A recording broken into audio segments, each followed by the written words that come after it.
BJP की जो सोच रही वो किसान दमन की सोच रही। ना नौकरी है योगी सरकार के अंदर, ना कुछ है, ये सिर्फ बिजली पानी से क्या होता है। बागपत की बदकिस्मती लिख दी गई इस भाजपा के द्वारा। गन्ने की पर्ची टाइम पे मिले, हमारा टाइम पे भुगतान हो। हमारे जयंत चौधरी आ जाते हैं तो हमें विश्वास है कि हमें 15 दिन में गन्ने का पेमेंट मिल जाएगा।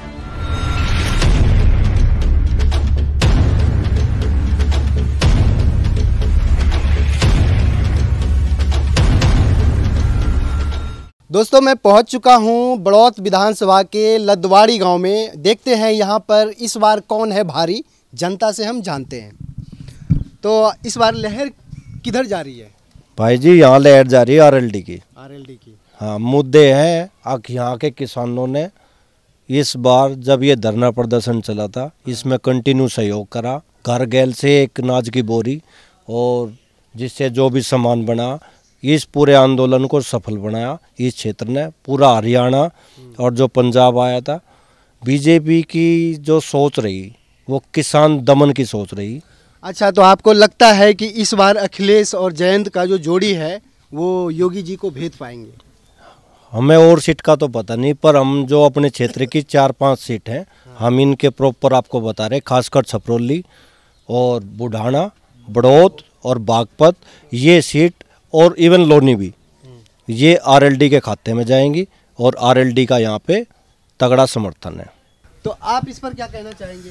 भाई साहब, एक तो योगी जी ने नौकरी बिल्कुल नहीं, बच्चे बिल्कुल बर्बाद हो चुके हैं। बच्चे सुबह शाम तक मेहनत करते हैं लेकिन बच्चों की बिल्कुल एक तरफ से पढ़ाई जो है ना बिल्कुल निस्वार्थ हो चुकी है। ना नौकरी है योगी सरकार के अंदर, ना कुछ है, ये सिर्फ बिजली पानी से क्या होता है। बिजली पे तो खेत पर ट्रैक्टर पे भी लगा कर पानी दे रहे थे हम, आज भी वही दे रहे हैं। अब क्या है, महंगाई इतनी बढ़ चुकी है, बहुत ज़्यादा है। महंगाई ना मार दिए, पेमेंट नहीं आ रहा गन्ने का पेमेंट कह रहे थे भाई 15 दिन में दे देंगे हम। आज तक हमें गन्ने का पेमेंट 15 दिन में नहीं मिला। अगर हमारे जयंत चौधरी आ जाते हैं तो हमें विश्वास है कि हमें 15 दिन में गन्ने का पेमेंट मिल जाएगा। तो मतलब इनका कहना है कि अभी जो है इनको गन्ने का पेमेंट भी नहीं मिल रहा है। अगर यही जयंत चौधरी आ जाएंगे तो ये गन्ने का भी पेमेंट करवाएंगे। बिल्कुल जी बिल्कुल। देखो ऐसा है ना, अब हमारा गन्ना है, गन्ना कितने में जा रहा है? 220 के भाव में। पर्ची आ नहीं रही है, तो जो अगर पर्ची आवे तो 350 में हमारा गन्ना चले जाए, 15 दिन में हमारा पेमेंट हो जाए तो हमें कर्जा ना लेना पड़े। अब हम जाते हैं साहूकार के पास में 10% का ब्याज देते हैं। 10,000 रुपये ले लिए, 1,000 रुपये उसका ब्याज गया। अगर हम मान लिये ब्याज टाइम पर नहीं देंगे तो अगले महीने हमें 2,000 रुपये दिए प्लस पेनल्टी लगाएगा वो। तो हम तो ये चाहते हैं भाई हमारा गन्ना जो है ना, गन्ने की पर्ची टाइम पर मिले, हमारा टाइम पर भुगतान हो। लेकिन अब तो मोदी सरकार जो है इन्होंने तो सारी शर्तें मान ली है किसानों की। देखो ऐसा है, मैं बताऊंगा, मोदी है ठीक है, मोदी देश के लिए अच्छा कर रहा है, लेकिन देखो जो जिला है, जिला वाइज भी तो अच्छा होना चाहिए ना। मैं अपने भतीजे को लेके गया था नोएडा के अंदर, उसका एयरफोर्स का वो था, वो ख़त्म कर दी एयरफोर्स की। उससे पहले रोनी में टेस्ट देने गया था, वो भी बिल्कुल ख़त्म कर दी। अब नौकरी नहीं मिलेगी तो बच्चों को कहाँ जाएंगे, ये बताओ आप। ये जो क्षेत्र है जहाँ आप खड़े हैं अभी, जिस निर्वाचन क्षेत्र में आप खड़े, ये दिल्ली आईएसबीटी से सिर्फ 35 किलोमीटर दूर है। और इतना पिछड़ा हुआ है। आप करनाल चले जाओ 70 किलोमीटर दूर, आप धारूहेड़ा चले जाओ 100 किलोमीटर दूर, आप नूह चले जाओ 105 किलोमीटर दूर, आप नोएडा चले जाओ 55 किलोमीटर दूर। लेकिन बागपत की बदकिस्मती लिख दी गई इस भाजपा के द्वारा। आज तक जैसा कि मैंने अभी नोटिस किया कि हर कोई आरएलडी, सपा और बीजेपी की बात करते हैं, तो कांग्रेस कहाँ गुम हो गई है इसमें? भाई ये कांग्रेस कहीं गुम नहीं हुई थी। कांग्रेस ने अपने आप को, खुद को अपने आप में सीमित करके, ज़्यादा बड़े जब घर हो जाना उसमें, हाँ, उसने जो लोअर ग्राउंड पे जो उसके वर्कर थे उनका पता नहीं लिया पिछले 15 साल में। तो सबसे वीक पॉइंट क्या रहा कांग्रेस का, जो दिन ब दिन जो है देश से वो खत्म होता जा रहा है? भाई साहब, हम तो पश्चिमी उत्तर प्रदेश का खासकर आपको बता सकें। पश्चिमी उत्तर प्रदेश में राहुल गांधी के आज तक आप ये बता दो कितने दौरे हुए?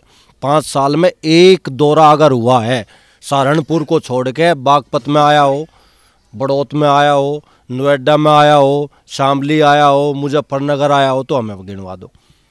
लेकिन देखिए कांग्रेस भी अभी जो है, प्रियंका गांधी ने एक मुहिम चलाया है कि लड़की हूँ लड़ सकती हूँ, महिलाओं का जो है यूपी में वोट बैंक है वो 40% है और 40% महिला को आरक्षण दिया गया है, तो इसमें कितना फ़ायदा मिलेगा कांग्रेस? भाई जो ये प्रियंका गांधी है, मेरा परिवार, हम खुद, मेरे बुजुर्ग, हम चौधरी चरण सिंह के साथ जुड़े रहे और बाद में जब हमने चौधरी चरण सिंह को 10 साल या 15 साल वोटिंग नहीं करी, उस दौरान हम कांग्रेस के साथ रहे।